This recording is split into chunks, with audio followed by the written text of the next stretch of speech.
हम शुरू करने जा रहे हैं chapter 2 market participants in the securities market. मतलब सिक्योरिटीज़ मार्केट में कौन कौन से मार्केट पार्टिसिपेंट्स होते हैं। अब मैं सिंपल लैंग्वेज में बोलूँ तो देखिए, जैसे कि एक बैंक है। अब बैंक में अलग अलग एम्प्लॉयज़ होते हैं और बैंक का भी एक प्रोसीजर होता है। जैसे अगर मुझे पैसा डिपॉजिट करना है तो फिर मुझे इसके लिए एक पर्टिकुलर पर्सन के पास जाना पड़ेगा, और पैसा निकालना है, डालना है, तो वहाँ पर अलग अलग लोग हैं। ठीक है, लोन लेना है तो फिर वहाँ पे ब्रोकर वगैरह भी आ जाते हैं। फिर तो हर एक मार्केट में आपको अलग अलग तरीके के लोग मिलते हैं।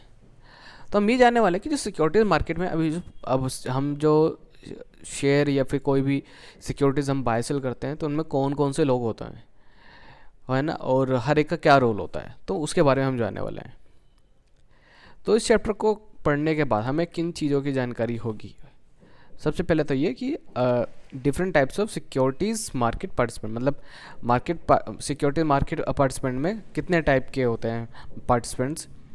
और इन्वेस्टर, ठीक है, कि इन्वेस्टर्स को हम किस बेसिस पे अलग अलग कैटेगरी में हम डिवाइड कर सकते हैं। जी हाँ, इन्वेस्टर्स को हम अलग अलग जो कैटेगरी है उसके बेस पे हम मतलब डिफरेंट डिफरेंट कैटेगरी में हम डिवाइड कर सकते हैं। बट वहाँ पर जो क्राइटेरिया है वो कुछ अलग होते हैं। कई कई केसेस में हम इनकम देखते हैं, कई केसेस में हम ये देखते हैं कि वो इंडिविजुअल है या फिर कोई कॉरपोरेट है।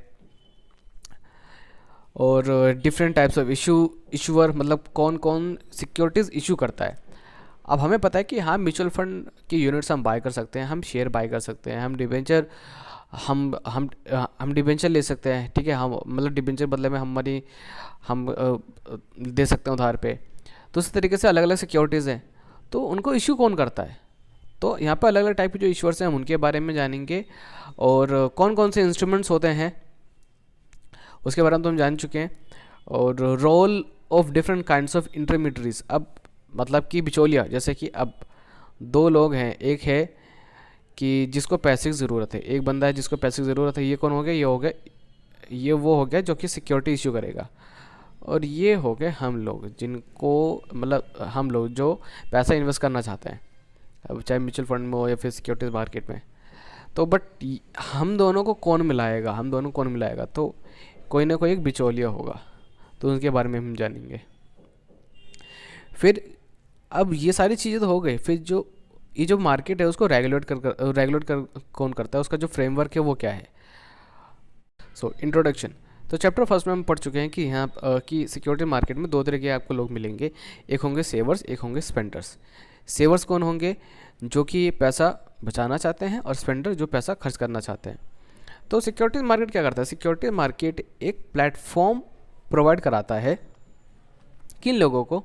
उन लोगों को जिनको पैसा इन्वेस्ट करना है, और दूसरा जिनको सिक्योरिटीज इशू करनी है। मतलब कि यहाँ पर आपको दो लोग मिलेंगे, एक होगा इन्वेस्टर, एक होगा इशूअर।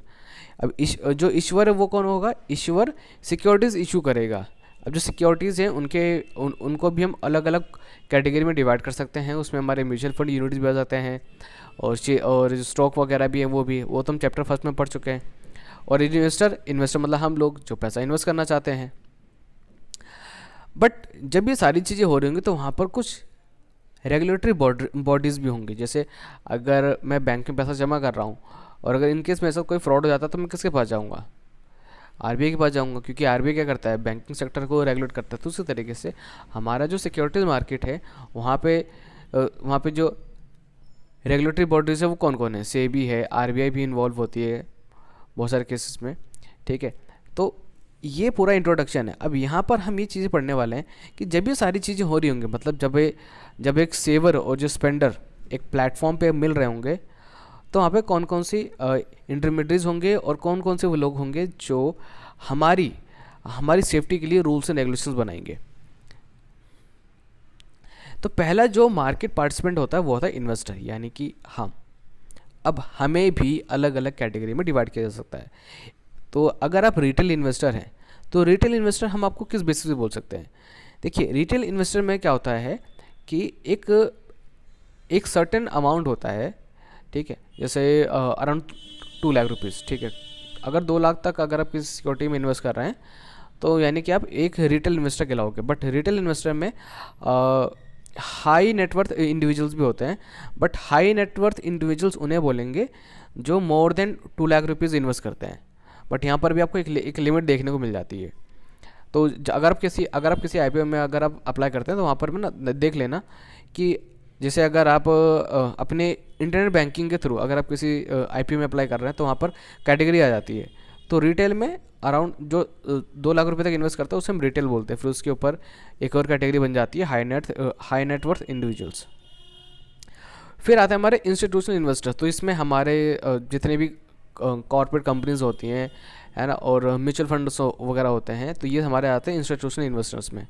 जैसे इन्होंने यहाँ पे लिख रखा है डोमेस्टिक फाइनेंशियल इंस्टीट्यूशंस, ठीक है, और बैंक्स वगैरह, insurance companies, mutual funds, foreign portfolio investor. But यहाँ पे जो एफपीआई है यानी फॉरेन पोर्टफोलियो इन्वेस्टर्स है ना, उनको एक रेगुलेशन के हिसाब से एक कैटेगरी में डिवाइड कर रखा है। तो वो है SEBI foreign portfolio investor regulation 2019। तो इसके तहत ना एफपीआई को एक कैटेगरी में डिवाइड कर रखा है। देखिए जिस ये रही वो कैटेगरी। तो एफबीआई कैटेगरी में कैटेगरी 1 में कौन लोग आते हैं? कैटेगरी 1 में जैसे गवर्नमेंट हो गई, या फिर गवर्नमेंट रिलेटेड इन्वेस्टर्स हो गए such as central banks, sovereign wealth funds, international और मल्टीलेटरल ऑर्गेनाइजेशन। तो इनको आप कैटेगरी 1 में आप रख सकते हो। मतलब देखिए ये एफपीआई है यानी फॉरेन पोर्टफोलियो इन्वेस्टर है। ये हमारे जो हमारी कंट्री है वहाँ के नहीं है, ये बाहर के ही है। और पेंशन फंड्स वगैरह हो गए या फिर यूनिवर्सिटी फंड्स, तो ये भी हमारी कैटेगरी 1 में आती हैं। और रेगुलेटेड एंटिटीज़ जैसे कि इंश्योरेंस हो गए, इंश्योरेंस कंपनीज हो गए, बैंक्स हो गए, असेट मैनेजमेंट कंपनीज हो गई। असेट मैनेजमेंट कंपनीज तो आपको शायद पता होगा, मैंने बताया था लास्ट वीडियो में। और इन्वेस्टमेंट मैनेजर्स हो गए। तो ये सारे कैटेगरी 1 में आते हैं। प्लस यहाँ पर FATF member entities from FATA members countries, तो ये भी कैटेगरी 1 में आते हैं। अब कैटेगरी 2 की अगर बात करें तो उसमें आते हैं हमारे regulated funds not eligible as category 1। मतलब कुछ ऐसे रेगुलेटेड फंड्स होंगे जो कि कैटेगरी 1 में नहीं आते होंगे, तो फिर उसको इस कैटेगरी में ले लिया जाता है। तो उनको हम क्या ट्रीट करेंगे? फॉरेन पोर्टफोलियो इन्वेस्टर, बट वो कैटेगरी 2 में आएंगे। और endowment and foundations, charitable organisation, corporate bodies, family offices, individuals, regulated entities investing on behalf of their client, unregulated funds in the form of limited partnership and trust। तो ये सारी category 2 में आती हैं। अब हम बात करते हैं इशूअर की। देखिए हमने जो इन्वेस्टर है उसकी बात तो हमने कर ली, अब बात करते हैं इशूअर की, ठीक है। The public and private sector enterprise, banks, other financial institution tap the securities market to finance their capital expansion and growth plans. तो ये सारे जो लोग हैं ये जब भी ये ग्रो करना चाहते हैं तो उनको कैपिटल की ज़रूरत पड़ेगी। अब हो सकता है कि इनके पास ऑलरेडी प्रॉफिट हो, मतलब इन्होंने अपना प्रॉफिट थोड़ा परसेंट इसमें बचा के रखा हो, तो उसके थ्रू वो आगे वो बढ़ सकते हैं। बट कई बार क्या होता है कि इनको पैसे की ज़रूरत है, तो फिर वो क्या करते हैं, फिर अलग अलग तरीके से वो मनी अरेंज करने की कोशिश करते हैं, ठीक है। तो फिर वो वहाँ पे उनके पास अलग अलग ऑप्शन होते हैं। एक ऑप्शन होता है डेट का, वो डेट के थ्रू मनी रेज कर सकते हैं। दूसरा है इक्विटी का, वो डिपेंड करता है कि कंपनी को किस चीज़ की ज़रूरत है उस एक पर्टिकुलर टाइम पर। So even mutual funds which are an important investment intermediary mobilizes the savings of the small investor. Funds can be raised in the primary market from domestic market as well as from international market। अब अगर हम बात करते हैं primary market में, तो यहाँ पर हम डोमेस्टिक मार्केट से भी मनी रेज कर सकते हैं और जो इंटरनेशनल मार्केट है वहाँ से भी मनी रेज कर सकते हैं। और जो इंडियन कंपनीज़ हैं उनके पास और भी ऑप्शंस हैं, वो चाहे तो वो अलग अलग तरीके से वो मनी रेज कर सकते हैं। जैसे कि अगर हम बात करें अगर इंटरनेशनल लेवल पर उनको अगर मनी रेज करना है तो वो GDR का यूज़ कर सकते हैं, ADR का यूज़ कर सकते हैं, और FCCB का यूज़ कर सकते हैं, और एक्सटर्नल कमर्शियल बोरोविंग्स का भी यूज़ कर सकते हैं। जिसके तो इन सब के बारे में हम आगे बढ़ेंगे, क्योंकि यहाँ पे हमें एक बॉक्स दे रखा है 2.1, तो वहाँ पे हमें बता रखा है, देखिए ये रहा। तो GDR की फुल फॉर्म होती है ग्लोबल डिपॉजिटरी रिसिप्ट्स। तो ये क्या होता है, ये एक तरीके के डॉक्यूमेंट होते हैं, मतलब एक इंस्ट्रूमेंट होते हैं, इक्विटी इंस्ट्रूमेंट होता है, ध्यान रहे इक्विटी इंस्ट्रूमेंट होते हैं। अब होता ये है, देखिए ये है इंडियन कंपनी, ये इंडियन कंपनी है, ये मनी रेज करना चाहती है यूएसए के जो इन्वेस्टर्स हैं उनके थ्रू। तो अब उस केस में क्या होगा, अब वहाँ से मनी रेज करेगी, बट कंपनी जो है शेयर इनको नहीं देगी, मतलब यूएसए के जो सिटीजन्स हैं उनको नहीं देगी। वहाँ पे एक कस्टोडियन बैंक होगी, वहाँ पर शेयर सबमिट होंगे, और जो इन्वेस्टर्स होंगे उनको दिया जाएगा जीडीआर। तो एक साल के बाद वो चाहे तो उस जीडीआर को वो शेयर में वो कन्वर्ट करवा सकते हैं। और अमेरिकन डिपॉजिट रिसिप्ट्स, तो ये भी क्या होता है, ये भी एक तरीके के नेगोशिएबल इंस्ट्रूमेंट होते हैं, मतलब इनको भी आप एक्सचेंज कर सकते हैं, मतलब इनको भी आप एज ए मनी के तौर पर यूज़ कर सकते हो, जैसे शेयर होता है ना, बिल्कुल उसी तरीके से। बट इसमें और इसमें डिफरेंस क्या है, अब सपोज दैट मान लेते हैं कि इंडिया के जो इन्वेस्टर हैं, ठीक है, इंडिया के जो इन्वेस्टर है वो किसी बाहर की कंपनी में इन्वेस्ट कर रहे हैं, सॉरी अमेरिकी कंपनी में इन्वेस्ट कर रहे हैं, तो जो अमेरिकन कंपनी होगी वो भी उनको डायरेक्ट शेयर नहीं देगी, तो उनको वो एडीआर देगी, यानी कि अमेरिकन डिपॉजिट रिसिप्ट। वो चाहे तो उनको जीडीआर भी दे सकती है, बट यहाँ पर हम एडीआर समझ रहे हैं, तो उनको वो एडीआर देगी। और जो शेयर होंगे वो इंडिया में जो कस्टोडियन बैंक होगी वहाँ पर वो सबमिट होगी। फिर आफ्टर वन ईयर हम चाहें तो उसको हम इक्विटी शेयर में हम कन्वर्ट करा सकते हैं। फिर बारी आती है फॉरेन करेंसी कन्वर्टेबल बॉन्ड्स की। ध्यान रहे, ये फॉरेन करेंसी कन्वर्टेबल बॉन्ड्स हैं, ठीक है। Are bond issued by Indian companies and subscribe to by a non resident in foreign currency. यानी देखिए, ये इशू किया जाएगा इंडियन कंपनीज के द्वारा, और ये किसके द्वारा किया जाएगा, जो कि इंडिया में रहते नहीं है। सिंपल बात है, अगर ये इंडिया का होता तो इसका नाम ही नहीं होता, फॉरेन करेंसी कन्वर्टेबल बॉन्ड होता ही नहीं है। तो ये बाहर के जो इन्वेस्टर्स हैं, ठीक है, उनके लिए, तो अगर वो उनको इशू कर रही है और वहाँ से पेमेंट मिल रही है तो उसे हम बोलेंगे फॉरेन करेंसी कन्वर्टेबल बॉन्ड्स। अब यहाँ पे देखिए, इन्होंने खुद ही मेंशन कर रखा है कि ये करेंसी कन्वर्टेबल बॉन्ड्स हैं, तो यहाँ पे कुछ ना कुछ इंटरेस्ट रेट भी होगा, कुछ कूपन रेट भी होगा, तो वो ऑलरेडी पहले वो फिक्स होता है, ठीक है। And are convertible into certain number of ordinary shares at a predetermined price. यानी कि एक पर्टिकुलर टाइम पीरियड के बाद जिस किसी के पास भी ये बॉन्ड है वो चाहे तो उसको वो शेयर में, यानी इक्विटी शेयर में उसको वो कन्वर्ट करवा सकता है। तो यहाँ पर जो इंटरेस्ट रेट होगा वो भी फिक्स होगा, प्लस जो प्राइस होगा वो भी फिक्स होगा, और जो नंबर ऑफ़ शेयर्स है वो भी फिक्स होंगे कि हाँ, कि इस इतने टाइम पीरियड के बाद आप इसको इतने नंबर ऑफ़ इक्विटी शेयर्स में आप इसको कन्वर्ट करा सकते हो। फिर नेक्स्ट है हमारा external commercial borrowings are commercial loans. ये क्या है, ये कमर्शियल लोन्स है, तो अगर लोन है तो यानी यहाँ पर जो इंटरेस्ट रेट है वो भी होगा। फिर अब यहाँ पर ये जो लोन है, ठीक है, ये जो कमर्शियल लोन है वो कौन सा हो सकता है, वो बैंक लोन हो सकता है, बायर्स क्रेडिट हो सकता है, सप्लायर क्रेडिट हो सकता है, अलग अलग टाइप के, ठीक है। अब जो हमारा कमर्शियल लोन है वो भी इंडियन कंपनीज के लिए एक ऑप्शन है मनी रेज करने का।